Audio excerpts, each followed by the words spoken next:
Hey, good morning. Troll Master. Pinaka-leader ng mga fake news. Misinformation. Napakalakas niya. Napakalakas niya. Hindi natin siya kaya bilang mga Pilipino. Mahihina ulo. Mahihina sa critical thinking. Ngayon, meron na naman ba naganap dun sa dagat? Meron na namang pananakit, pag-aangkin. Obvious ba? Pinamihasa nyo eh. Pinamihasa nyo. Alam nyo naman na habang maliit pa ang apoy, yun ang panahon para patayin siya. Pero ngayon malaking malaki na yung apoy. Kung aatras man kayo yung mga doble cara, yung mga double face, yung mga two face, ngayon kayo aatras, wala na. Pina-establish nyo na yung mapang-angkin na kalaban. Alam nyo itong nangyayari na to, hindi lang tungkol sa isang tao eh. Hindi lang ito tungkol sa isang pamilya. Tungkol ito sa paglalagay ng isang pinunong laruan nila, puppet. Kailangan nila ng isang pinunong puppet kasi pag nakapaglagay sila ng puppet dito sa bansa natin, kaya na nilang gawin lahat, kaya na nilang kunin lahat ng dagat, lahat ng lupa, lahat ng negosyo, kaya na nila magpasok dito ng kanilang kagustuhan. Di naman sila lumalaban ng patas, wala silang relihiyon. Hindi sila sumusunod sa usapan. At hindi pa natin yung nararamdaman, hindi pa natin na-detect nung una pa lang na hindi sila pumapatas, no? Ikaw ba naman yung kakilala mo, hindi niloloko ka na nga, pinabibigyan mo pa ng pinagbibigyan? Hindi sila patas eh. Tsaka napakatalino nila, napakagagaling. Tingnan mo pati yung mga software na gawa nila. Yung mga challenge pa. Sinusunod naman ng mga tao sa buong mundo. Kaya nga, binan na yung mga software nila sa ibang bansa eh. Binan na yung mga telepono nila. Kasi yung mga telepono nila, may mga butas, makukuha yung information mo. Pero dito sa Pilipinas, everybody's welcome. Tambak nyo sa amin yung mga basurang produkto nyo. Diba? Hindi natin kaya, wala tayong critical thinking.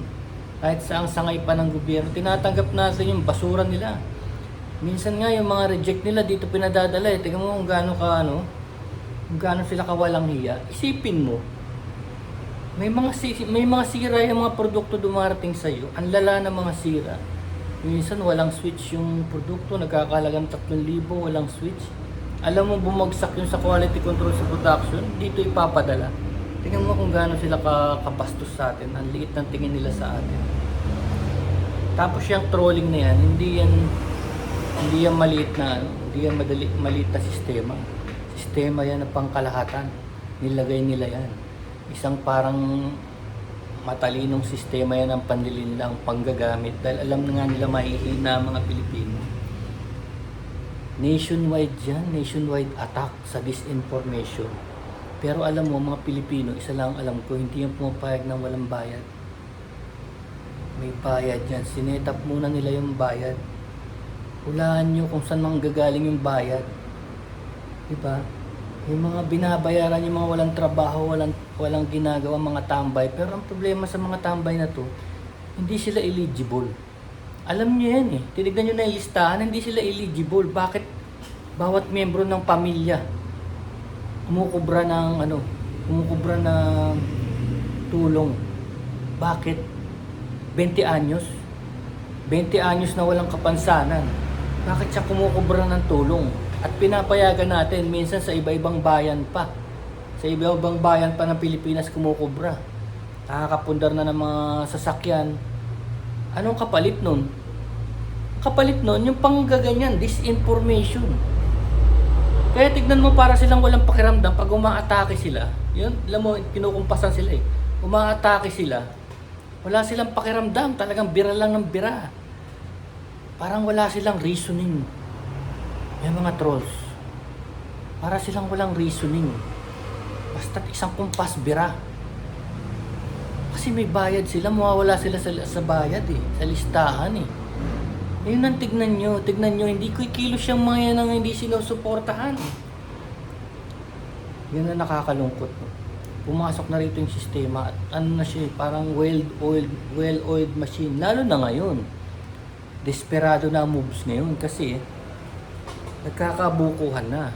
Desperado na, nag-aaway-away, nagkakabukuhan. Desperado na ang labanan ngayon. Talagang bubuhos ngayon ng kwarta, ang salapi, bubuhos nila. Sa mga trolls, sa mga kumakalat nilang halangang kaluluwa, no? Marami silang ano diyan eh. Marami silang tiga-ayos diyan, tiga-ligpit.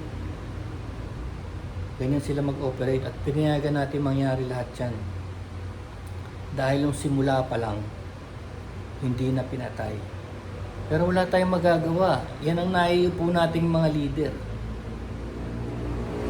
'Di ba? Alam nyo, minsan naglalakad nga ako eh.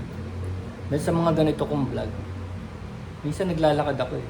May isang batang uhugin. Isang batang uhugin ah. Diba, mga 5 taon pa lang yun. Nakahubad pa. Naka-shorts lang, tumatakbo sa kanan. Binabato yung gate namin ng putik. Binabato. Ginagawang target practice. Ang lakas ng loob nila. Ang lakas ng loob nila.